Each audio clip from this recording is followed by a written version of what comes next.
Welcome to another Journal Club. This one, as all of them are, I think is interesting. It's called Resistance Training Performed to Failure or Not to Failure Results in Similar Total Volume, but with different fatigue and discomfort levels. Just put out a video on training theory, and I thought this article really fit within that topic very well, by Nilo Santos. Forgive me if I pronounced that incorrectly at all. An interesting study, an acute study, meaning it wasn't a training study. This being extrapolated further, but an interesting study nonetheless.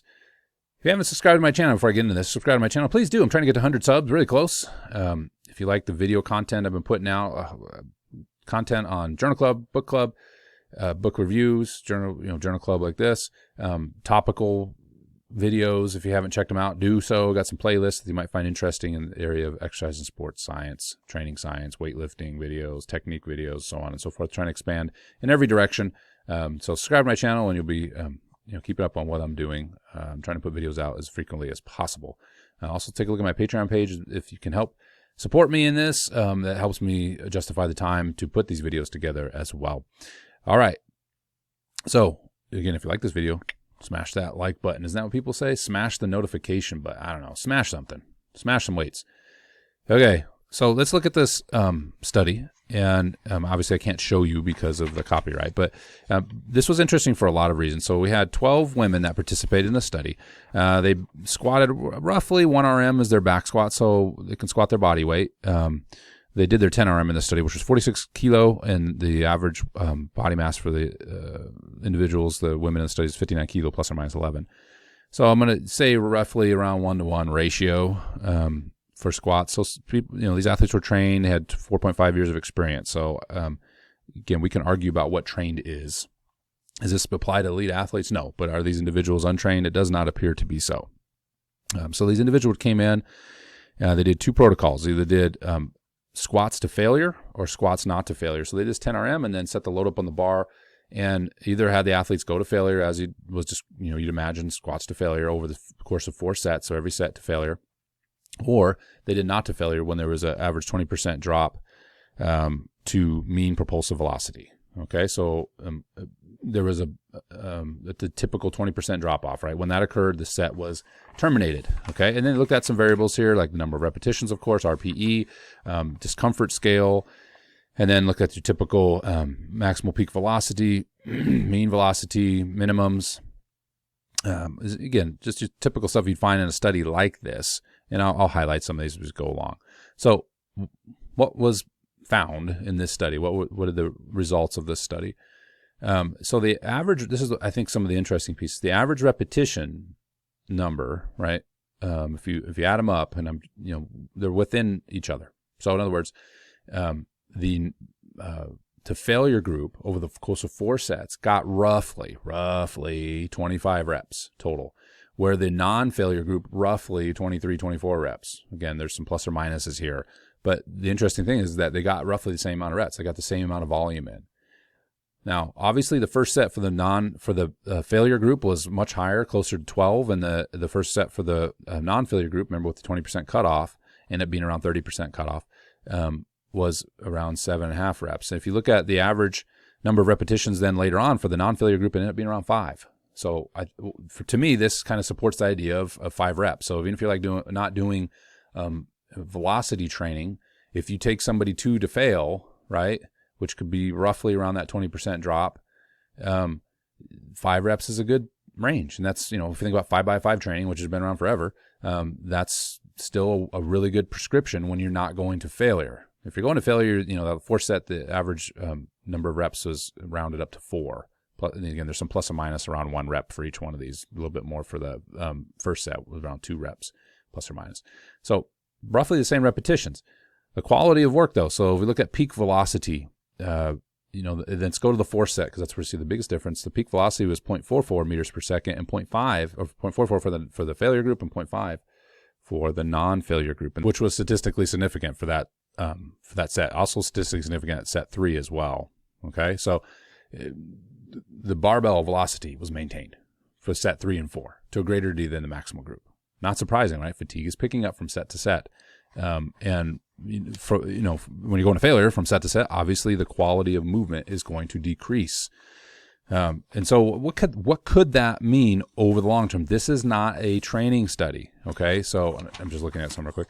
This is not a training study. So, keep that in mind. We don't know what would happen over time. We can make some assumptions. And again, I'm going to make these assumptions. However, that doesn't mean that they're correct. Okay. That's, based on this study alone. But if you can imagine doing sets like this over time, where you're doing more quality focus and velocity-based training, you're going to get more quality volume in, which means you're going to move faster. Fatigue's going to be less, which means you can do better work in other areas like jumping or doing your snatch or clean and jerk or whatever else you're doing. And on top of that, I'm just using like sport analogies. You can do your sprinting, you can do your jump training, strength conditioning, whatever it may be. You won't pick up the fatigue like you did with the maximal training. Then you're also getting faster. You're also recruiting those higher fiber. Likely what's happening, your high threshold motor units are being preserved later in the rounds. So when you go to failure, that first set just zaps them, and those higher threshold motor units don't recover as fast as like your type 1s and maybe even your type 2As, right? Your type 2Xs that are on board, they're going to be zapped if you have any. Whatever hybrid fibers been distinguished into. Let's just assume though that there's some X's on board. They don't recover very quickly. And so really the rest of the workout, you might get some back here and there. Again, I'm just throwing out there. This is not in this study. Okay. But that's what's likely physiologically happening. Whereas the later sets at the non-failure group, you can preserve those muscle fibers. And so they're getting trained. Okay. They're getting trained in such a way that you have synchronization too. So hypothetically, all the muscle fibers are available. All the motor units are available. Whereas the maximal group, the motor units have been knocked out. And so they're not available to be synchronized with the available motor units. So again, you're gaining a lot of benefit here from quality movement. This reminds me again of the table, and I got to find the book and I'll do a book review. It was just a tiny book on Soviet sports training, weightlifting book in particular. I'll go find it. Just a tiny book. But there's a really cool table in there that supported this idea that we can get stronger, not surprisingly, get stronger with maximal to failure type of training and with maximal not to failure type of training with an emphasis on velocity in particular. Okay, so there's two ways to get stronger, and these were the two ways. And again, it fits into, if you think about Louis Simmons' Westside Barbell, kind of same type of deal. If we can do both. Like the maximal training group over time, I would hypothesize would probably get just as strong as the non-training group, or the not to failure group, forgive me. Okay, so the maximal group and the non-failure group would likely gain the same amount of strength over time. That's my hypothesis. However, how did they get there? Okay, well, you have a group that didn't beat themselves up with doing maximal training. They didn't pick up a lot of the joint issues that may occur with maximal training. They may have not interfered with other types of training they have going on. Like we're just thinking about the squat only here. It's going to be a better way to train. It's kind of the same idea of HIIT training versus, long continuous cardiovascular training. Both, from the research that it appears, both are just as effective in producing fitness gains. I always highlight the kayaking study where they had two different types of training. One was more focused with HIIT and one was more focused with continuous training. They ended up in the same place pretty much in terms of fitness. However, the amount of volume that the HIIT training group did compared to the continuous training group was significantly lower. So how did you get there? Right? And that's, this could maybe open up the opportunity to squat another time per week, right? So this is where I think the importance comes in. It's not like maximal training doesn't work. It's just that it may not be the best way to train. There may be a better way to do it. And I think this study highlights that. That's not surprising to most of you, right? Doing if you do reps in reserve, RPE, whatever it may be, right? I do reps in reserve with weightlifting athletes. 2 to fail is pretty much the standard. That's roughly around, I'm roughly putting that at 2 to fail is that 20% drop off. So whenever they reach 2 to fail, the set's over. There might be times to go to maximal if I know there's a big rest afterwards and the athletes can do it proficiently. I'm talking about squat work. Of course, that's going to happen with snatch and clean and jerk because that's the nature of the sport. You could apply this to anything though, right? Anything being general fitness training, just want to get stronger, powerlifting, strength conditioning, whatever it is, leaving some reps in the tank is going to be a better option. The downside of that, of course, is trying to figure out the load to do that. You can do, if you have the equipment to do actual velocity monitoring, that's a great.